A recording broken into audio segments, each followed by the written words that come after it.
you just said that you experienced racism from the black folks. Yeah, the little kids in school. You think you all that because your daddy drive a Buick, the deuce in the quarter. You think you all that because you got braces.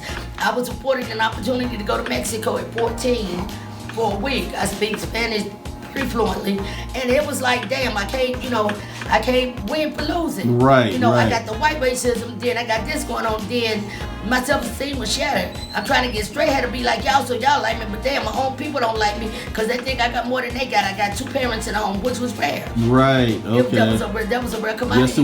Yes, it was, yeah. And and even today that's rare.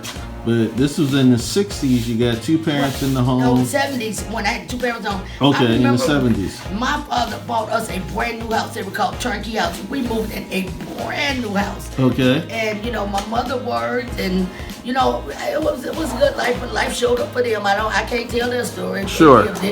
But it's this systemic racism, and you get it from all angles. It's sad that we can't pull together as a people. Let me ask you something there, because you just said something, and I want you to define systemic racism. Now, the reason why I asked you that, I had a conversation the other day with a white male who's in his 50s. He grew up in West Virginia, but he told me, and he was being honest, he said he didn't understand what that meant. Can you kind of talk about that a little bit? My take on systemic racism is I look at the different ways that I've been affected by racism, and it's not just based on my race. It's based on my it's based on the economic status. They're like how much money they think your family's making, or where you live at. You know what I'm saying? Yes. It's based on with the black folk. I get it based on what you have. Some people call it jealousy. Yes, it is. Yeah, envy amongst each other. Right. Check her out, y'all. She's telling the truth. The white people, I was dealing with it because I'm a different color, but hell, they didn't want you to have more than they had. Correct, and even if they were poor. Right, they didn't want you to have more than they had. So, with all of that upbringing, it's made me into the godly woman that I am today. How so? Because I will listen to you. I remember, my mom struggling with believing me when I told her that her male friends were, touching me inappropriately. And because of her upbringing and things that she'd gone through and her self-esteem issues, the economic and the finances that these men were providing for her, and maybe her feelings of love or lust or whatever it was, she would choose them over me, not meaning to. Right. She didn't intentionally do that. But she had 4 of us to raise one. You heard my father separate. She's trying to survive. Right, so with that being said, I will believe you.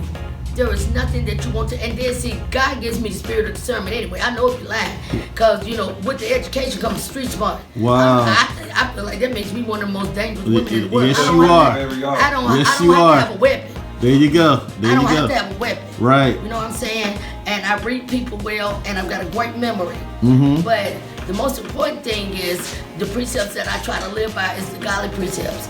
And what I struggle with now, being in recovery and dealing with the addicts that I used to use with, the addicts that I used to go out here and steal with, is that Jesus said, how can you love me and you can't see me and be mean to your fellow man?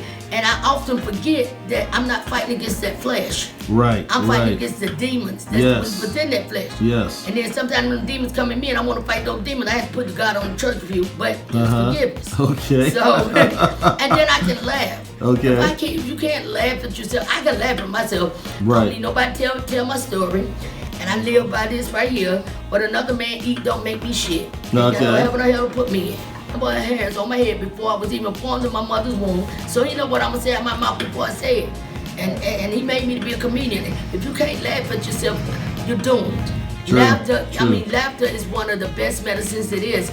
And it's before free. I finish, the other thing I want to allude to is there was a lot of untreated, undiagnosed mental illnesses back in the day. Right. And as a people, we would medicate that, namely with alcohol. Yes. You know what I'm saying? Right. And alcohol with an untreated diagnosis, that was just a whole nother beast by itself. Right. Absolutely. And so there's still a lot of issues with that. And then another thing, I'm gonna tell you how God I am. In 1999, I thought I had the flu. I went to the hospital, right? I was in there for 7 days. You know how you go to the doctor after for your 7-day checkup? So my doctor came in there and said, since you are HIV positive, Oh, and wow. you have hepatitis C. Wow. I said, what? So, with that being said, I've been living with HIV since 1999. I'm a principal specialist, but I work in the area of HIV. Okay. There's so much uneducation as it relates to AIDS and HIV, even to this day and time. And there's a song that Karen Hawthorne made that said, "What the devil meant for my downfall turned out to be the greatest victory of my life." And that diagnosis it's made me more eager to educate my people. Yes. You know what I'm saying? Okay. I'm more healthy than a lot of people that don't have my diagnosis. Now, as far as the hepatitis C, God afforded me the opportunity to be a part of a study. Now, when I was diagnosed with that, it lay dormant. My mother died October the 15th, 2011. November, when I went for my normal checkup, they asked me, had I relapsed? Had I been drinking? I said no. So they retook the test.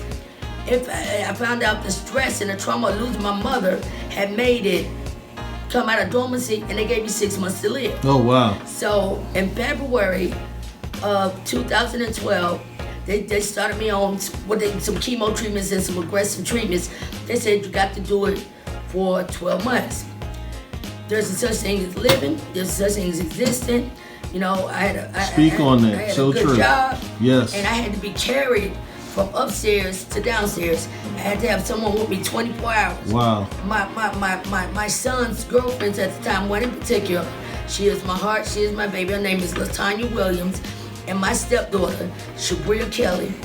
I would throw up and defecate on myself and cry and just want to give up. And LaTanya had given me my second grandchild. She would lay that baby on me and say, you gotta live for him. I didn't care. Right. I just wanted my mother. Wow. And let me tell you what God did. After 6 months, I had put everything in order, had my beneficiaries in order. And the day I told them that I was done, they texted me. They called me and said, Vivian, it's gone. They were amazed. They followed me from that July of 2012 to January. So you're saying the sickness was all gone? Yeah, the hepatitis C was gone. So that HIV was gone. Oh no, HIV is still here. Okay. But I'm undetectable, which means down in Miami with a card, I was giving blood. I mean, people may not believe that. Everybody say Magic Johnson, if you got enough money, you know, you can get rid of it. I don't know whether that's true or not, but I serve a God that can get rid of anything. Right. So, you know, I am not ashamed of who I am. Hey, let me ask you this. So, how do you pronounce your first name again? Vivian. So, Vivian, you're in your 60s now. Don't rush it. I'm sorry. Don't rush Father Time. I'll be 60 July 3rd. Okay, July 3rd this year. Don't rush it, she gonna be 60. Okay. So, what would the 59-year-old Vivian say to the 21-year-old Vivian if she could go back and talk to her today? Nothing, because the 21-year-old Vivian wouldn't listen. Ah, wow. Wouldn't listen at all. I don't think so, given the elements that I was surrounded by.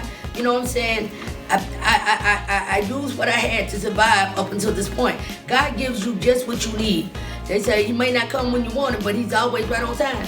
So I honestly believe Vivian would have listened because, you know, I have some wonderful, strong, godly women in my family. You know, my mother had 2 girls and 2 boys. I've got a sister, my baby sister, Tasha Miller. It was hard for her to understand addiction because she said, we came from the same mama. Barbershop, y'all, you better believe it. I never knew this was going to happen. God did. Okay. But one of the important things I want to emphasize is God, in his mercy and his grace and his righteousness, afforded me the beautiful privilege and blessing and opportunity of bringing 4 humans into this world. And I say it like that because just because I had them don't make me a mother. What does that mean? Tell us what that means. What that means is because they came through my birth canal. Yes. That don't make me a mother. A mother is something that's earned. That is a title, and it's like a crown you wear on your head. Wow. You know, and I know that because of my upbringing. My mother had a lot to do with shaping me into the woman I am today. Because even though we went through whatever we went through, there was always that love piece there. And I could see it, and I can feel it, and I had an opportunity to be with her when she took her last breath. It was beautiful. And remember, I said I'm a comedian. So after she had taken her last breath, and there was just a body there, my sister was crying. I needed to cheer my sister up. So what I did, I took my mama's mouth and I made it into a smile. I said, look, she's smiling at you. So, right. And then as a result of my upbringing, I have 4 children. My oldest son is 42. He's a wonderful, wonderful, wonderful young man. He's a mentor because of his life story, and I'll let him tell that. Sure. I have a beautiful, beautiful, accomplished daughter. My daughter, who is 35, she is a plus-size African-American beautiful female. Not only did she earn the Miss Plus Size North Carolina Award, she came in first runner-up for the Nationals. And my grandbaby, Melanie Grace, whom I have yet to meet personally, just won last month the Little Miss Tyler, North Carolina pageant. Wow. And then I have twin boys, and they're just as different as they can be. And then again, here this goes. I got twins that were raised in the same environment and atmosphere, not by me and their dad at the same time. Well, Sure. we were together initially, but because of my drug addiction, I was an absent mother. They're both very smart, and they both have their different talents. One's addicted, one's not. Okay. So, I mean, when somebody try to define what makes an addict, you know what? It's all of the above. I mean, it's everything, you know. Okay. I really don't know the concrete answer to that. Well, let And- me ask you this, Vivian, about that addict now. You talk about being in the streets, being in the gang. Did you ever see any what we call professionals who were addicted, but people would never know that just by looking at it? I used to be an escort to attorneys. Oh, wow. I call it escort. That's just Right, that's the term they call it. The word up. Right, yes. Oh, yes.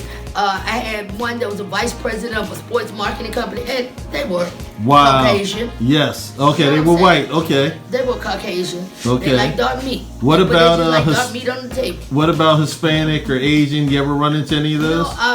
Now, not until I would say in the last 5 years of my addiction have I ever seen an Hispanic female or an Hispanic female addict. Okay. Now that's new to me. Okay. Hispanic men back in the day, yeah. You got to go to New York for that, huh? Sometimes you ain't got to go that far, but anyway. But like my 42-year-old son, I gotta give a shout out to him. My baby was sentenced to 18 years for second-degree murder because he would not tell who else was involved. He was not the shooter. Oh, he didn't snitch. No, but let me tell you the glory of the story. Had he not been locked up for them 14 years, 6 months, he might not even be here. He is married. My son had a beautiful $90,000 3-day wedding in October the 8th of 2021. He has his own pressure washer business. He and his wife have a catering business. They have a photo business together. Wow. And he is with a group of positive young Black American men that mentor people, that mentor other youth. That's what we're about. We're about But now he mentoring. came up in the game, he was slanging, and mama in the background with a hoodie on. Hey, can you hold up that book, Fathers and Mentors, that you got there? I Oh, want them yeah. to see that. Each one of my sons will be getting this for Father's Day. Oh my gosh. You check it out, y'all. Yeah. It's reaching down in North Carolina. And then before I close, I need to give a shout out to my husband, Michael Gomez. As I said, I am HIV positive. It is not always easy to disclose. Sure. And that's another story for another day. I wanted this man to fall in love with me before I told him. And you know, cat fights. My best friend, we got in a cat fight, and I knew she was going to tell him. Okay. I did it the day before when I told him, look, I got something to tell you. He looked at me with tears in his eyes, and he said, I don't want to die. His only reference to AIDS and HIV was Eazy-E in that movie Straight Out. Yes, from God California. afforded me the opportunity to educate this man, take him to the doctor with me, and give him books. And as a result, my baby married me. See the diamond? See How long y'all? has it been now? How many years? We celebrated our second wedding anniversary on Valentine's Day. Wow. And that, you know, and he's husband number 4, and that's another story. I will tell you, I'm a woman of flavor. The first one was black and white. The second one was black. The third one was Puerto Rican and Irish. Third husband's fiance was my maid of honor. Wow. And the third husband, my husband, get along real good. The only thing the third husband did wrong was he told Prince's husband, man, she crazy. And oftentimes, he'll say, damn, I should listen to him. And my present husband is Mexican and black. So, I mean, God has been good to me. I wouldn't wish to change anything. And it's just only my hope that whoever hear these words, I mean, just know God is real. God is real. God is real. And in closing, if you see this movie on the screen, it was a compilation between myself, Quail, and this gentleman. We all three gonna get the rights to this. There you go. There you Till go. then, peace out. True that. Okay, Vivian, we're back now. You wanted to tell us one more thing? One more thing. All of my children are super talented and they're special to me, but I would be amiss if I didn't give my son, Barshard, aka Nino Black, his props. He's up and coming in the music world. I know that God's gonna put him with the right one. This track is called On My Soul. He looks just like me. Okay. And how long? He's been doing it. He started out in 8th grade, having the real street battles and word battles since high school. How old is your son now? My twins are 33. He's a twin. Gotcha. Check it out, y'all.